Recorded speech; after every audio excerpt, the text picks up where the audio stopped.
We're going to finish up part 2 of God's good plan for marriage. And really my motivation to spend 2 weeks talking about this is that tomorrow is Valentine's Day.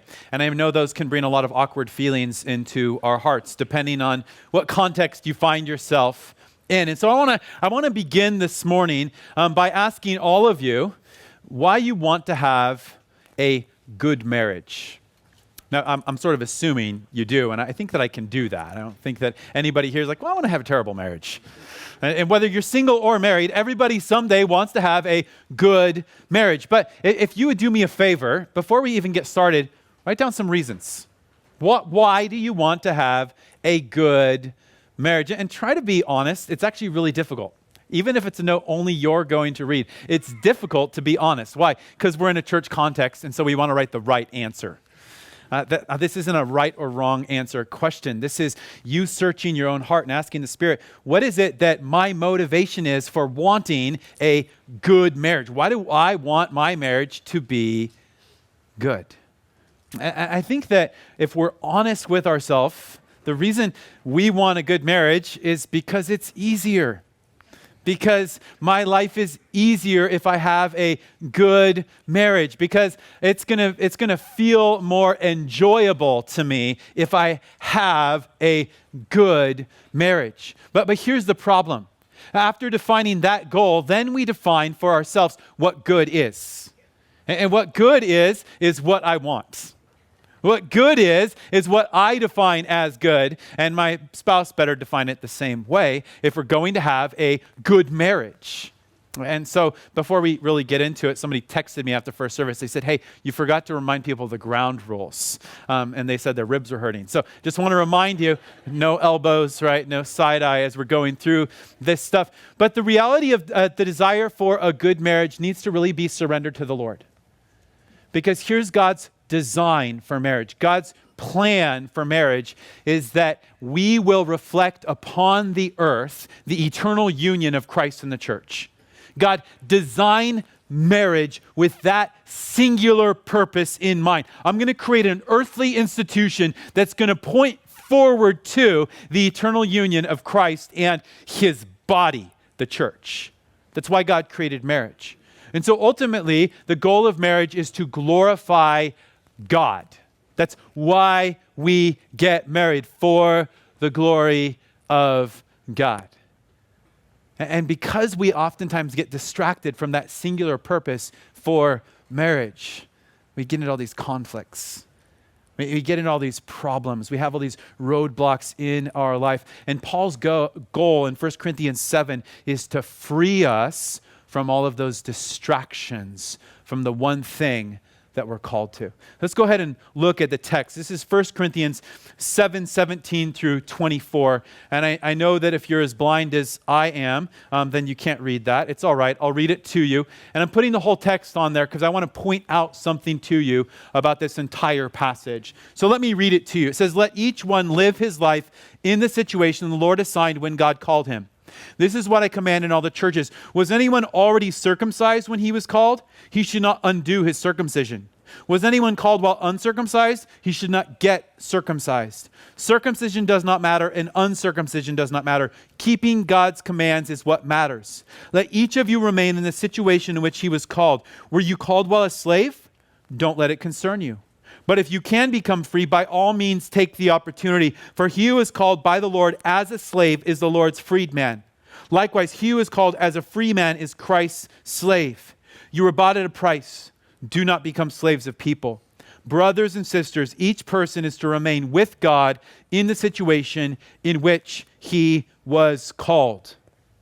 You know, some passages that we read, it's difficult to figure out what the point is. What's the purpose of this passage? This one, it's easy. Because Paul repeats it 3 times.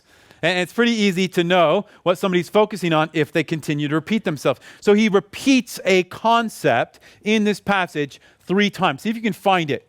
It's in verse 17, verse 20, and verse 24. He says the same thing 3 different times. Let me isolate those 3 verses on the screen.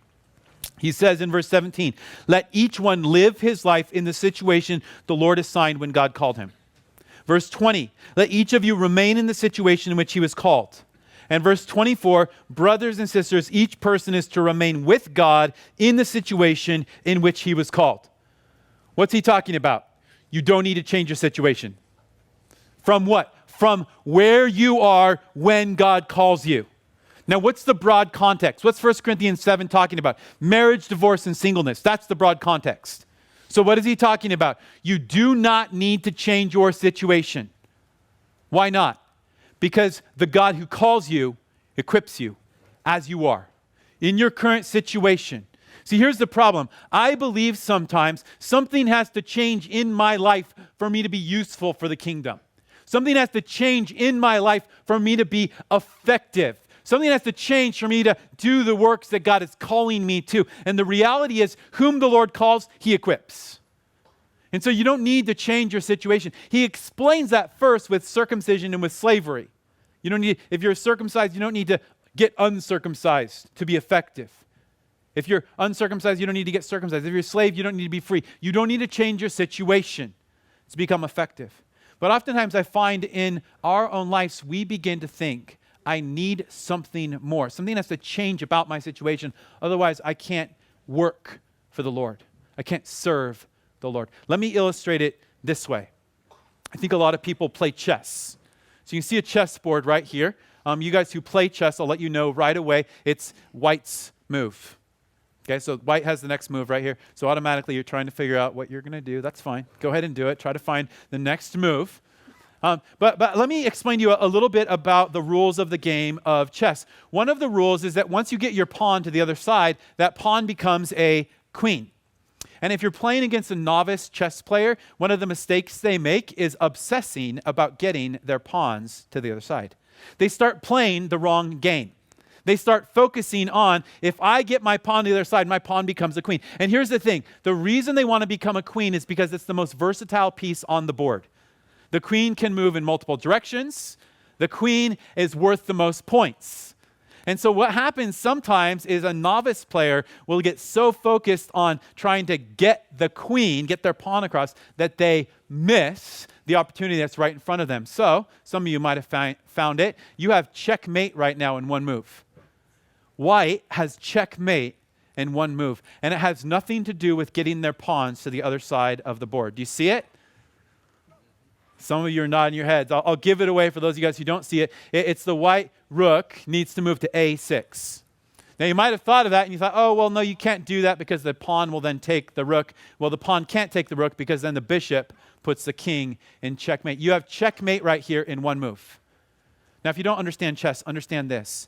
Oftentimes, we obsess with changing our status. I need that pawn to be a queen, and then I can be effective. Then I can be useful. Then I'm going to be equipped to do more things for the kingdom. And then God can be glorified in my life, but not until then. And you miss the opportunity that's right in front of you. You have checkmate right now in one move. God's given you something to do. Do it today because he's equipped you to do it today. Nothing needs to change about your situation for you to be effective for the kingdom. You do not need to change your situation to be effective for the kingdom. I want you to understand this. If you're single today and you're thinking, I need to get married to be useful, you're believing a lie. If you're married today and you're thinking, I need to get single to be useful, you're believing a lie. If you're widowed or divorced today and you're believing, I need to get married to be effective for the kingdom, you are believing a lie. Nothing needs to change about your status or your situation for you to be effective for the kingdom. In the same situation God called you, he equips you for what he is giving you to do. Those works he's given to you today to do, he equips you to do those works. Now, what I see in this passage is that Paul gives us 3 reasons why this is true. The very first reason, in 1 Corinthians 7, it's actually in verse 19, is because obedience is what matters. Obedience is what matters. Let me explain it this way, back to the chess allegory. That player, that novice player gets so obsessed with getting that queen that they forget the entire purpose of the game. So I said that the queen is the most versatile piece on the board, but you know what the most important piece on the board is? It's not the queen, it's the king. Why? Because if that king gets put in checkmate, it's game over. Everything about the game is to protect the king. Are you with me? And see, what happens is we get so distracted with our earthly relationships that we forget the most important thing is obedience.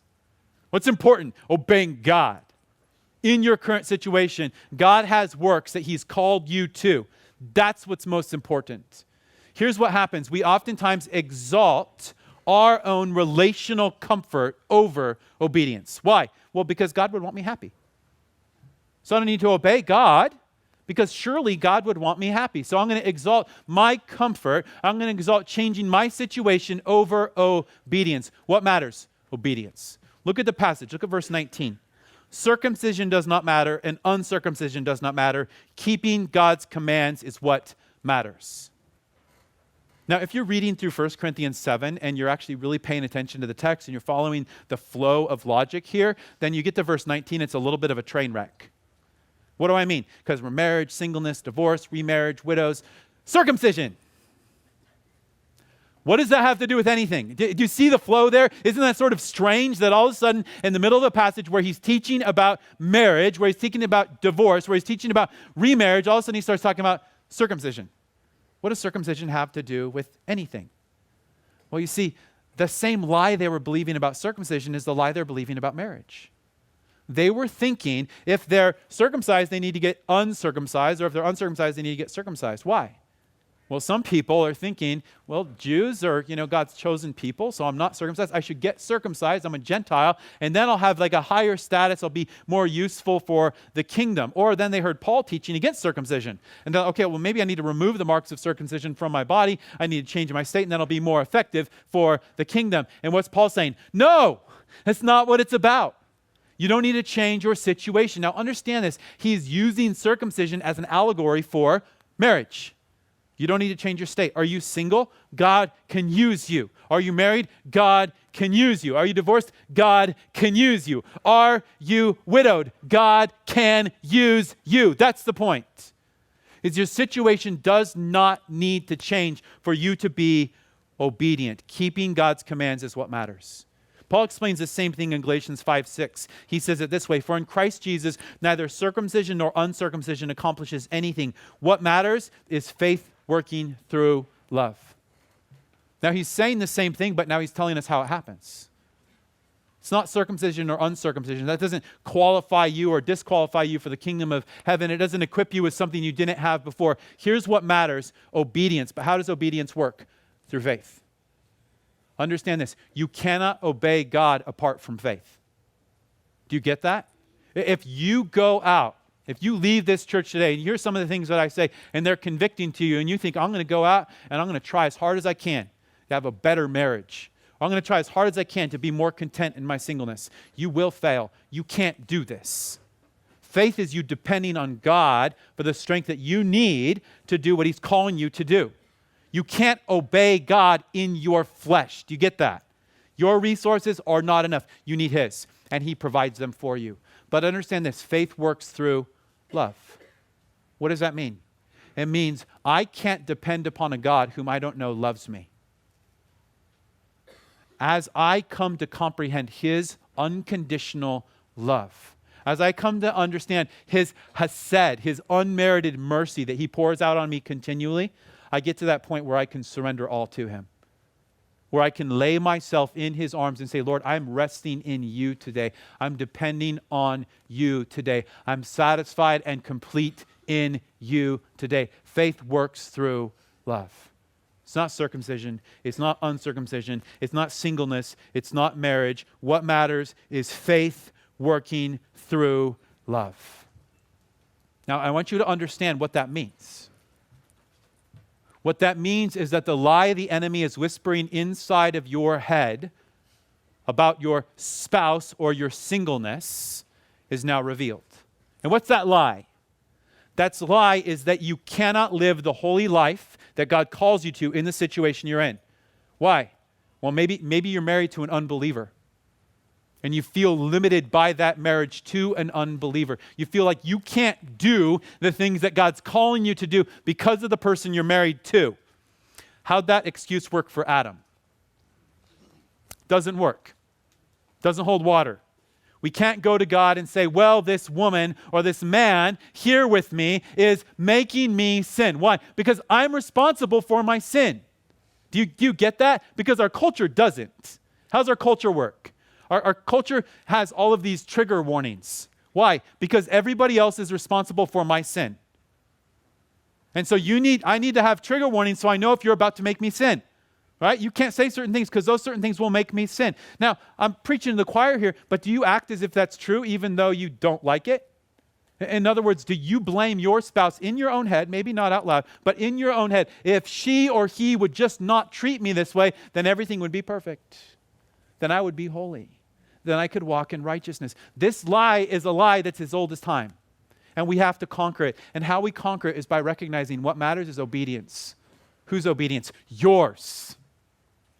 You take responsibility for your own holiness. I shared with you guys last week the story of Gina Staley. And one of the things that really blesses me about her story is she said that my grandmother focused on her personal holiness as she discipled her. And that's what fixed her marriage. It wasn't her trying to fix her husband or change him. It was her focusing on herself. That's what we do in our marriage. The most important thing is faith working through love. This is what you are called to. You don't need to change your state. What about slavery? What if somebody gets saved in this Roman context and they're a slave? Do they need to be set free to be effective for the gospel? No. Paul says the same thing about slavery, but he says it in a different way. Listen to verse 21. He says, were you called while a slave? Don't let it concern you. But if you can become free, by all means, take the opportunity. Do you see what Paul is saying right here? He's saying, if you're saved and you're a slave, don't worry about it. In other words, don't think that status, and understand this is the lowest of the low. This is the lowest in society. That does not mean you're not effective. That does not mean you're not useful for the kingdom, even if you're bound in chains. Why? Because you can't chain the kingdom of heaven. But then what does he say? He says, but if you can be set free, take it. Now I want you to notice this is different from what he says about marriage. He doesn't call marriage a ball and chain. As a matter of fact, that would be anathema to Paul. He'd be deeply offended to describe marriage as a ball and chain. I'm sort of offended too because I think we have the same spirit. Why? Because marriage is not slavery. Slavery is despicable. Marriage is God's design. Do you get the difference there? God didn't design slavery. God didn't make us to be slaves of other people. God did make us to be married. God did say in the garden, it's not good for man to be alone. And so he made a helper suitable for man. And a man who finds a wife finds a good thing. Marriage is by design. Slavery isn't. And so why he treats it differently. If you can be made free, take it. He goes on in verse 22. He says, for he who is called by the Lord as a slave is the Lord freed man. Likewise, he who is called as a free man is Christ's slave. You were bought at a price. Do not become slaves of people. Brothers and sisters, each person is to remain with God in the situation in which he was called. Did you hear what he says? If you are saved and you're a slave, you're not a slave. You're the Lord's freedman. Why? Because whom the Son sets free is really, really free. You might be bound, but you are royalty. Do you understand that? Nothing can bind you. But then he explains this. He explains that those who are free should not seek to be bound. Why? Because your body isn't yours. Do you see how he's quoting the same thing he said in 1 Corinthians chapter 6? You were bought with a price. So what are you supposed to do? Glorify God with our body. And going and committing to a life of slavery is not how we glorify God with our body. Instead, what do? We make every effort to bring glory to his great name through dependence upon him. So Paul treats slavery different. And the reason I want to point that out to you is because he repeats the same phrase again in verse 24. He says, brothers and sisters, each person is to remain with God in the situation in which he was called. Now, he just now gave an exception to that rule. Do you see that? So this is not a hard and fast rule. Why is he saying it then? Because he wants us to understand this reality. You do not need to change your situation to be effective for the kingdom. That's what he wants you to know. That's what he wants you to understand about this reality. It's not that you have sinned if you get married, and he's going to explain that later on.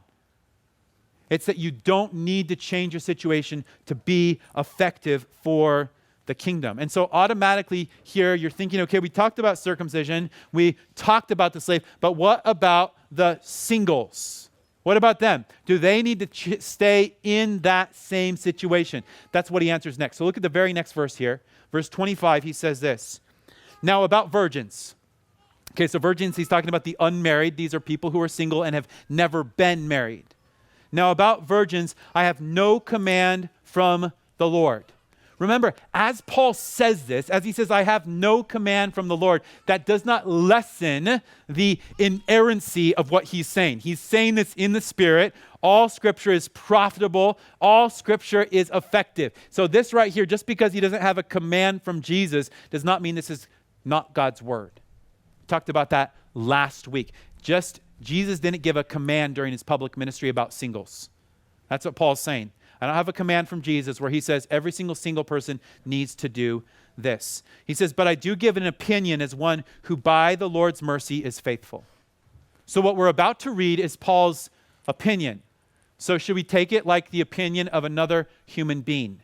Definitely not. This is a person speaking in the Spirit, speaking the word of God.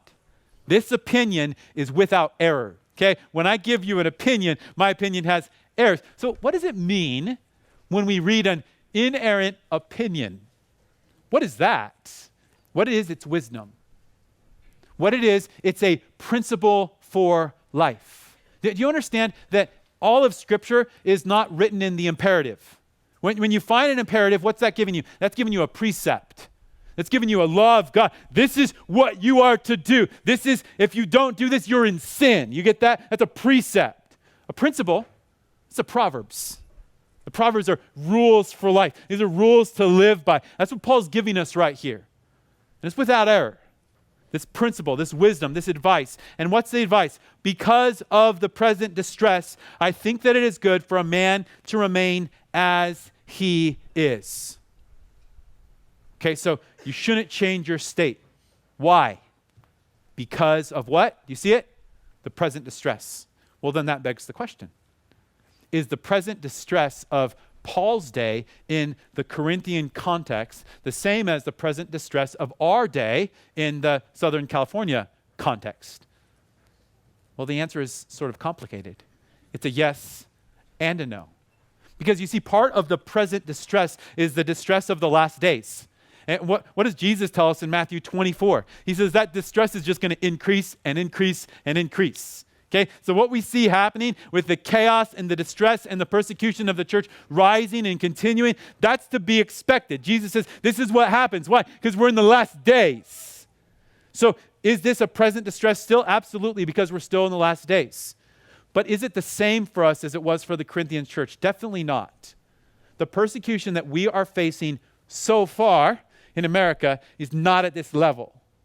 None of you here who profess Christ fear dying when you walk out that door.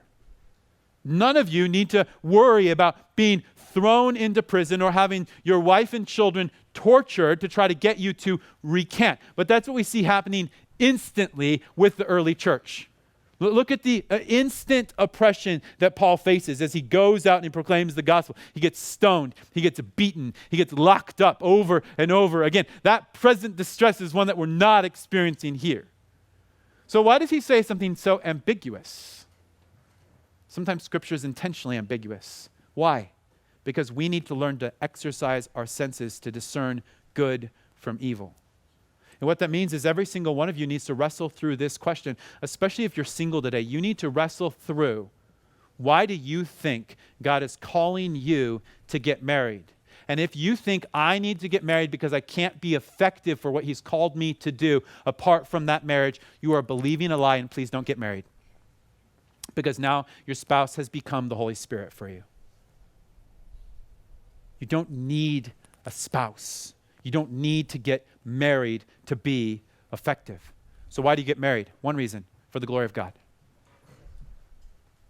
You can know that God is calling you towards marriage if you know that you will glorify God in that marriage. That the two of you together will bring great glory to God. That is what God is specifically, individually calling you to.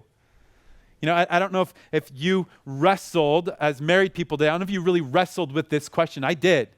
I really wrestled with 1 Corinthians 7 and whether or not I should get married. Because at first, when I was younger, I felt like I shouldn't get married. I felt like I should commit my life to a life of celibacy for Jesus.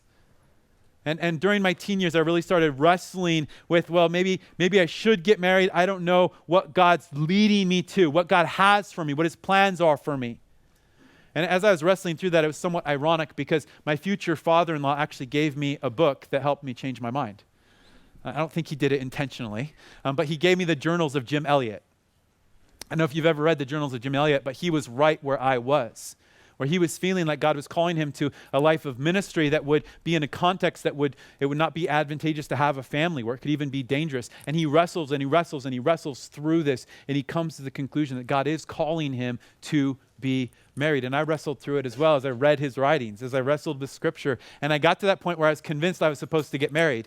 And then God had to convict me that I instantly, as soon as I did that, I exalted my wife to the wrong spot in my heart. Now, at this point, she was my fiance, but I began thinking, I got to get that pawn across the board. Because once I get that pawn across the board, then I can be effective. And it was actually a sermon Pastor Madison was preaching while I was engaged. I was engaged for 10 months. And I remember him saying something to the effect that if you want something on the earth more than heaven, it's an idol in your heart. And I realized as I was wrestling through this that I really didn't want to die before I got married. And I really honestly, searching my own heart, I didn't want Jesus to come back before I got married. And I realized that meant I'd exalted my wife, my fiance, to the wrong place in my heart.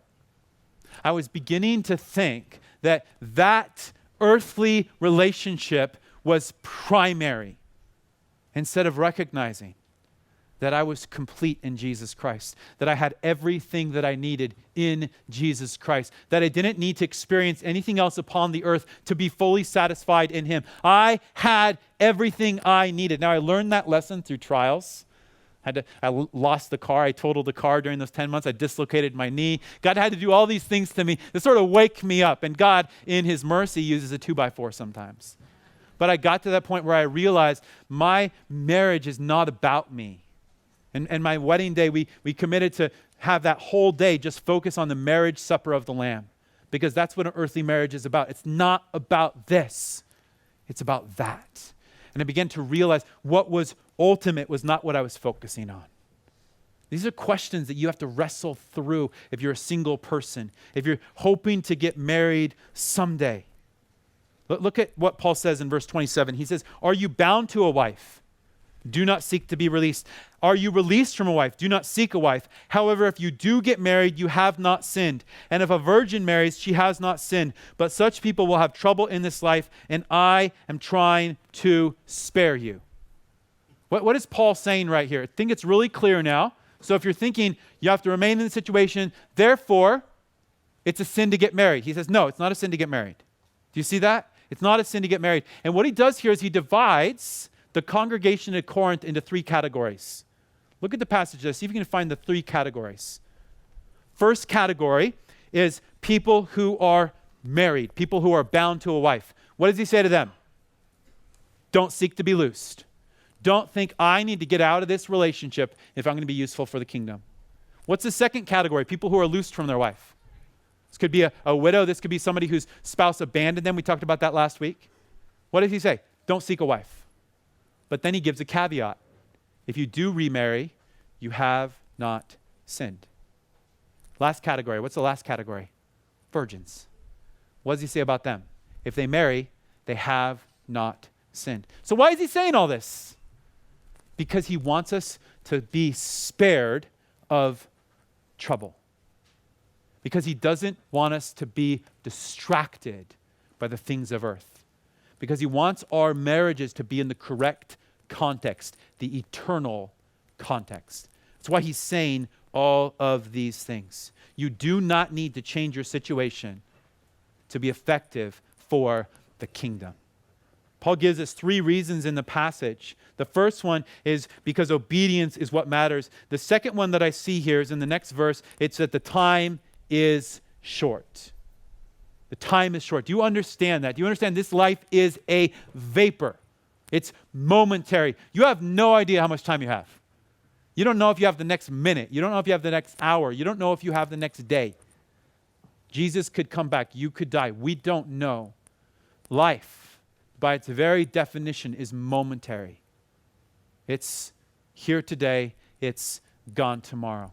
And marriage needs to always be entered to in light of that. Listen to what he says. Verse 29, this is what I mean, brothers and sisters. The time is limited, so from now on, those who have wives should be as though they had none. Do you hear that? Do you understand that? It's a little confusing. We all need to take off our wedding ring. Is this what he's saying? Right? We should pretend like we're all single. Is that what he's saying? We shouldn't be going home to our spouse and focusing on providing for them and raising up our children in the fear and admonition of the Lord. Absolutely not. He's not saying live as if you are single. He's saying live as if in eternity you will not be married. Do you understand that? Do you understand why you say till death do us part? You're not married forever. There's no giving and taking in marriage in heaven. This is a temporary union, and it could end today. It could end tomorrow. I don't know. Jesus could come back, and then it's over. You're not married anymore. And so often we live as if marriage is ultimate. And Paul says it's not. Stop living as if your relationship with your spouse is ultimate. What is it? It's a temporary union with eternal implications. How will your marriage to your spouse resonate out into eternity? What's going to matter eternally because you're married to your spouse? Those are the questions that Paul is trying to challenge these people to wrestle with. And here's the reason we don't wrestle with that. Because we believe that our marriage is ours. Because we believe our marriage is ours. It's my life. It's my wife. It's my spouse. My marriage is mine. Jesus says that you're not a Christian if you have that attitude. It's pretty radical. Listen to what Jesus says, Matthew 10:39. Anyone who finds his life will lose it, and anyone who loses his life because of me will find it. It's not yours. Did you remember what happened when you got saved? You died. You died to your rights on that day. You surrendered all of your rights. You surrendered the breath in your lungs to Jesus Christ, to his lordship. You surrendered your marriage to him. Lord, everything that I am is for you. I am not for me. My marriage is not for me. Do you get it? That's it right there. My marriage is not for me. You're married as if you're not married. You're married as if it's not for you. That's countercultural. That doesn't work in our world. Why? Because all the world has is earth. And all that we hope in is eternity. And so we have a different perspective. You are not your own. You died on that day. And be careful here. Because the warning Jesus gives is anyone who finds his life will lose it. Are you trying to find your identity here on earth? Are you trying to find your identity in your marriage? Are you trying to find your identity in your future marriage? Have you attached that somehow to who you are? Because your life that is hidden with God in Christ, that's the life that's going to last forever. And you're not married to a person here on earth forever. You know who you're married to forever? Jesus Christ. And you're already betrothed to him. And so you're married as though you are not. You're married as though it's not about you. Jesus goes one step further. In Luke 14:26, he says this: if anyone comes to me and does not hate his own father and mother, wife and children, brothers and sisters, yes, even his own life, he cannot be my disciple. Do you hear that? What does he mean when he says hate right there? He means a passionate rejection of everything that binds you to the earth. When you come to Jesus, you passionately reject everything that binds you to earth.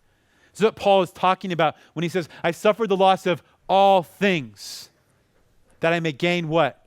Christ. I count them as rubbish. What kind of affection do you have for dung? Not very much.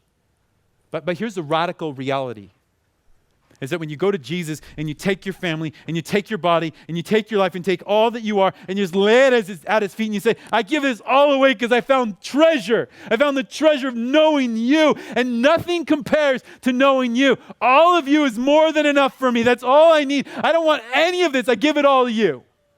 And once that happens, you know what he does? He redeems it. He changes it. And he gives it back to you with his design in mind. He gives you back your family, redeemed to you for his purpose. And what that means is now your family, your relationships have a singular purpose, the glory of God. That's why you're here. You're here to put him on display. You're here to build the church. That's why we're still alive. That's why we're still drawing breath, because Jesus is on the move. And he's building his church, and the gates of hell are not even going to stand against it. Do you understand that? Because you're a part of that. See, one of the problems that we have in churchianity in America is we get so obsessed with bringing people in that we forget the purpose of the church is to send people out. Do you understand that your family is an outpost for the church? Do you get that? That's who you are. You are every single week the sent ones. You are the people who come in and you're equipped for what? The work of the ministry, to transform the world, to go out and be salt and light. That's what your family is for. But what happens in churchianity in America is we get so focused on being seeker-friendly. And one of the okay seeker-friendly phrases that we have on our end of Christendom, because, we'll mock the seeker-friendly church, but we want to be a family-friendly church. What's that? That's just another form of seeker-friendly. That's just a specific kind of seeker that you want to have in your church. I've been reading a book recently that my dad recommended to me. It's called The Church-Friendly Family. Just turns those two words around and it puts them in their rightful context. It's written by a guy named Randy Booth, who's the pastor of the church in Nacogdoches that my parents attend when they're over there. And he explains this, that the purpose of the family is to build the church. It's for the church. That's why the family exists. That's why the family is there. Listen to this quote from the book. He says this, once Christ becomes central, then we can return to ourselves, our families, and our things with a proper perspective. They all serve him. Why did God give me a wife? So I can serve him with my relationship to her. And so what that means is when I'm laying down my life for my wife and I'm loving my wife, I'm doing it as to the Lord. What that means is when I'm providing for my children and I'm nurturing them and I'm bringing them up in the fear and the admonition of the Lord, I'm doing it as to the Lord. I'm doing it for him. It's for his glory. It's for his renown. It's redeemed and now it's seen in its rightful context. Now I have the correct perspective on what God has allowed me to enter into. If you are married today, how will your marriage affect eternity? What will matter about the way that you interact with each other today in eternity? What really matters? What is ultimate? Because marriage is by design temporary, not ultimate. Your eternity with the Lord is ultimate. Think about if you're single today, how will your singleness affect eternity? How will it matter? Look at the whole passage here, beginning in verse 29. He says, this is what I mean, brothers and sisters. The time is limited. So from now on, those who have wives should be as though they had none. Those who weep as though they did not weep. Those who rejoice as though they did not rejoice. Those who buy as though they didn't own anything. And those who use the world as though they did not make full use of it. For the world in its current form is passing away. Are you constantly living in light of the reality that the world in its current form is passing away? You thought about that. What does he mean, the current form? Well, marriage is part of the current form. What's going to happen to that? Passes away. That's going away. Everything that you do upon the earth, ask yourself this question: what will last? And that's what matters.